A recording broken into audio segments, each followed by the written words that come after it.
Hello, in this video we're going to be creating a simple camera shake.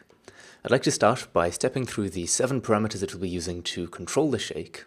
First, there's the angle, which determines the initial direction of the shake. Then there's the strength, which controls how far the shake can move the camera. Speed is then, of course, just how fast the camera moves during the shake, and duration is how long the shaking lasts. So with these current settings, the shake looks like this. It's a little bit bland at present, so the next parameter, noise percent, allows us to introduce some random variation to the shake. We then have the damping percent, which controls how quickly the strength of the shake decreases over time. The final parameter, rotation percent, determines how much the movement of the shake affects the camera's rotation. So a quick overview of how we'll be implementing this. We begin by moving the camera in a straight line based on the angle, strength, and speed parameters. We can think of this path as defining the radius of a circle.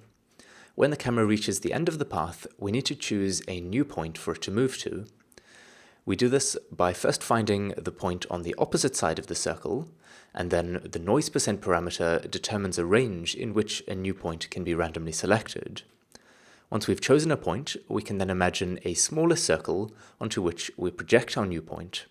This point on the smaller circle is where we'll be moving the camera to next. This process continues until the radius of the circle is 0, at which point the camera will have returned to its original location.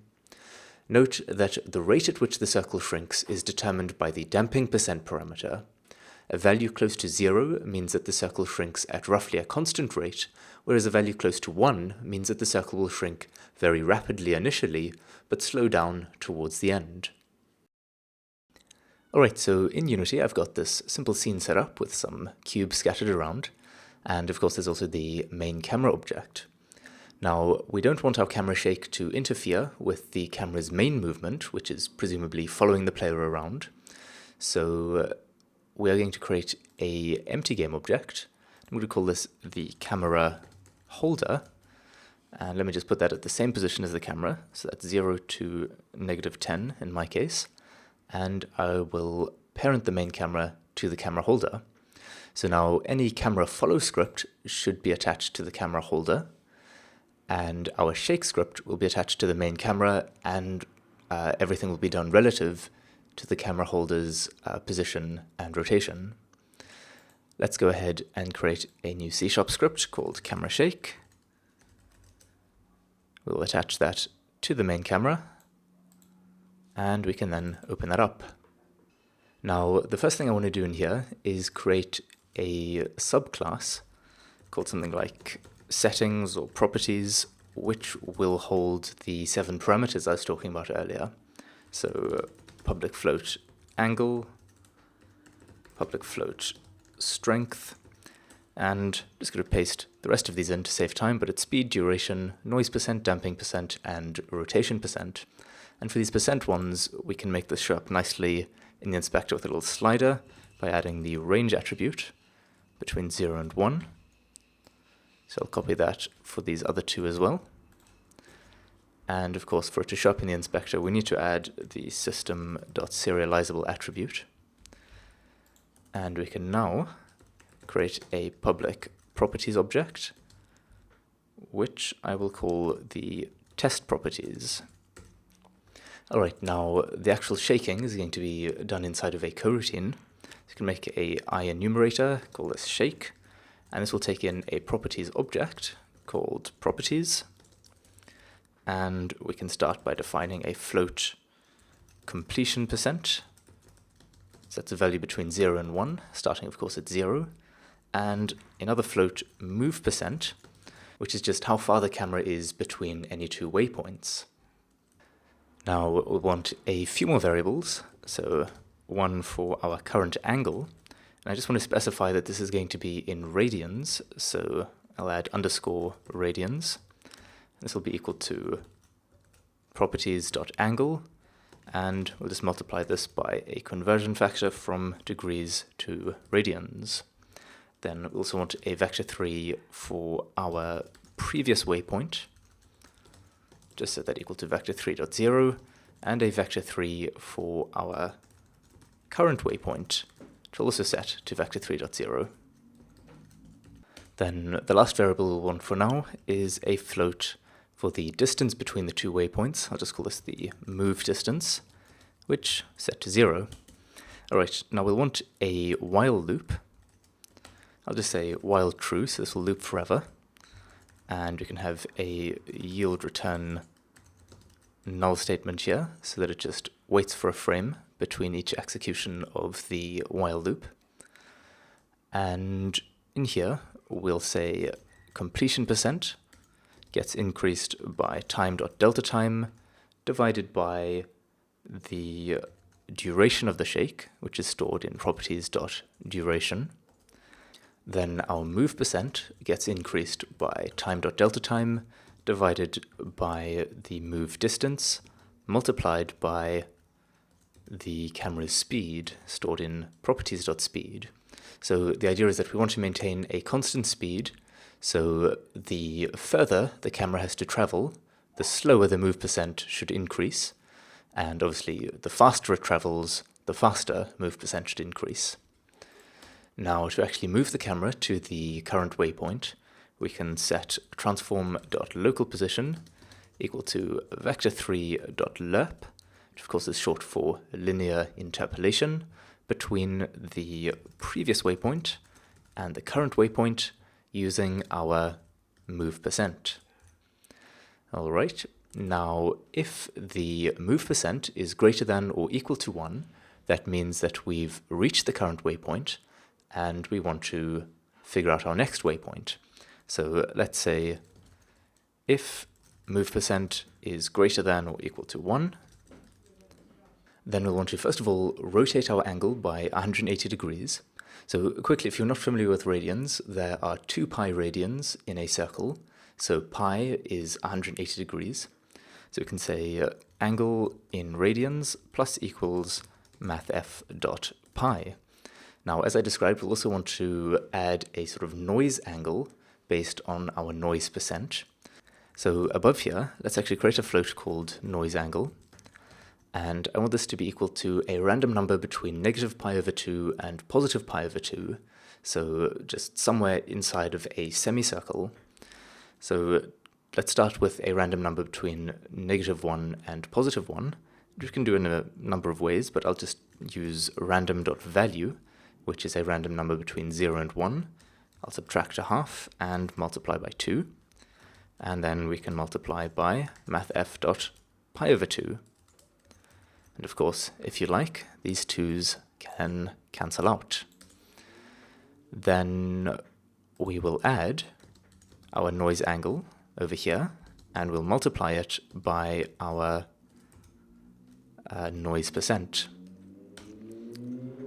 Now, we of course want to set our current waypoint based on this new angle we've calculated. So we can say current waypoint is equal to a new vector 3.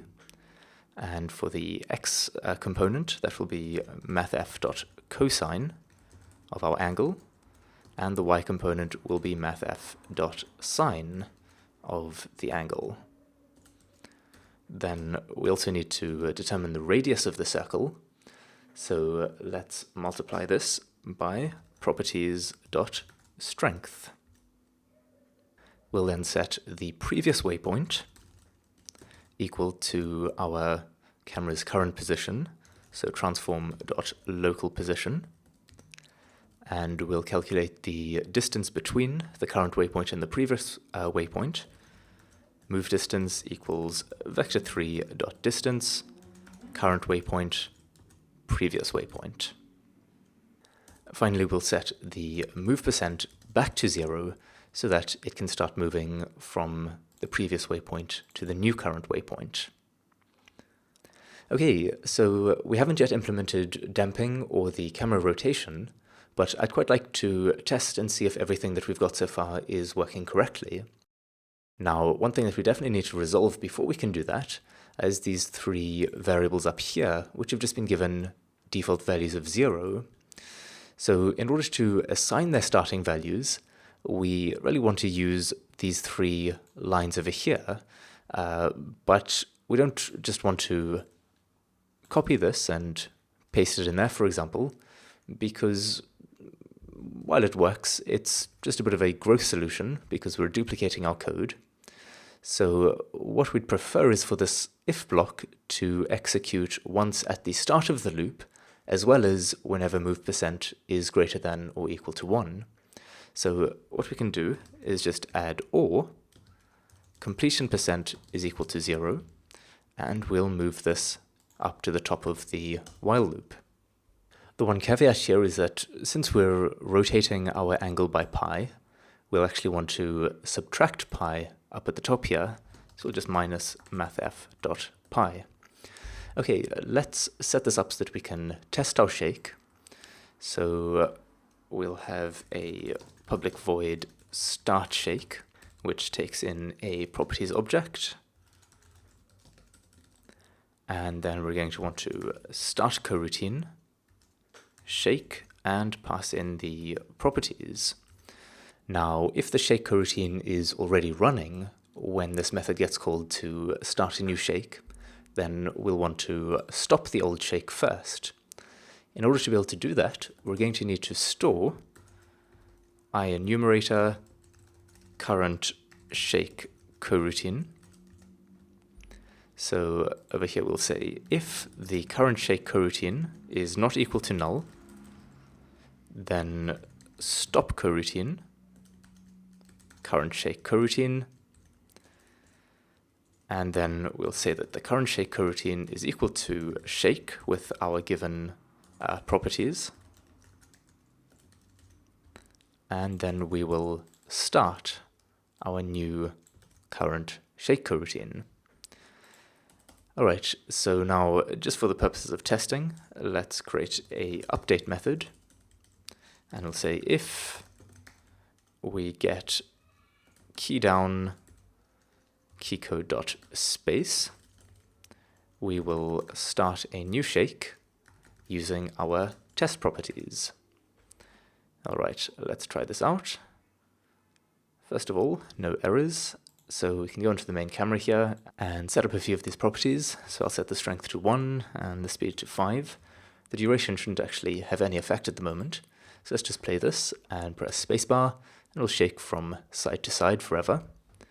Let's try set the starting angle to 90 degrees and then press spacebar, and we should see that that overrides the previous shake. And we can also try increasing the noise %, and we should see this starts jumping around a little bit randomly. Alright, let's head back to the script to finish off the remaining things. So first of all, damping.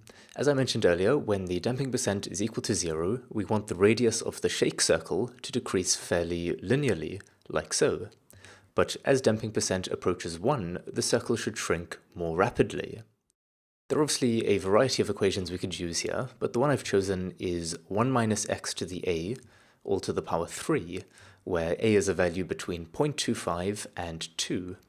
When it's equal to 0.25, we get this, and when it's equal to 2, we get this. Okay, so in our script, we're now going to want a method returning a float called something like damping curve.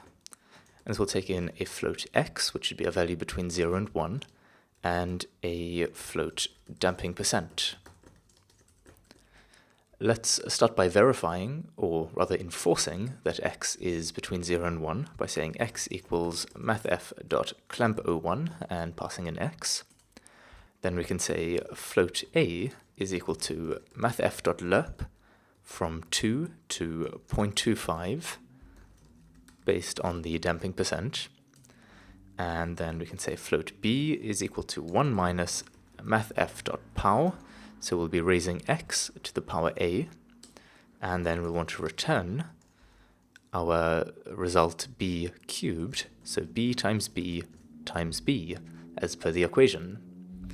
Okay, so then over here, when we're calculating all of these values, we can start off by saying damping factor is equal to damping curve using our completion % as the x value, and of course properties dot damping % for the second parameter. And then over here, where we're multiplying by properties dot strength as our shake circle radius, we can also multiply by the damping factor. So let's save that and go into Unity to try this out. I'll set the duration of the shake now to 3 seconds, and let's try this with a damping percent of 0. So if I start the shake, you can see the size of the shake decreases fairly linearly. And if I set this to about 0.5, then it decreases much faster. And at 1, it decreases down to 0 almost immediately. Okay. What I'd like to do now is add some rotation to the camera. So we're going to need a quaternion target rotation, which I'll set equal to quaternion.identity, and quaternion, let's call this previous rotation, which is also equal to quaternion.identity, and then we'll give those actual values in here. So or we can say target rotation is equal to quaternion.Euler, which allows us to convert from a vector 3 to a quaternion. We'll be using the current waypoint to determine the rotation. So let's say new vector 3, and on the x-axis we want current waypoint.y, since you need to rotate on the x-axis to look upwards, and on the y-axis current waypoint.x. We can then normalize that, and then multiply this by properties.rotation percent, multiplied by damping factor, multiplied by a constant that we'll be creating in a moment called max angle. All right. Then the previous rotation will just be equal to transform.local rotation. Okay, and over here, just below where we're setting the position, we can say transform.local rotation is equal to quaternion.slurp between the previous rotation and the target rotation based on the move percent.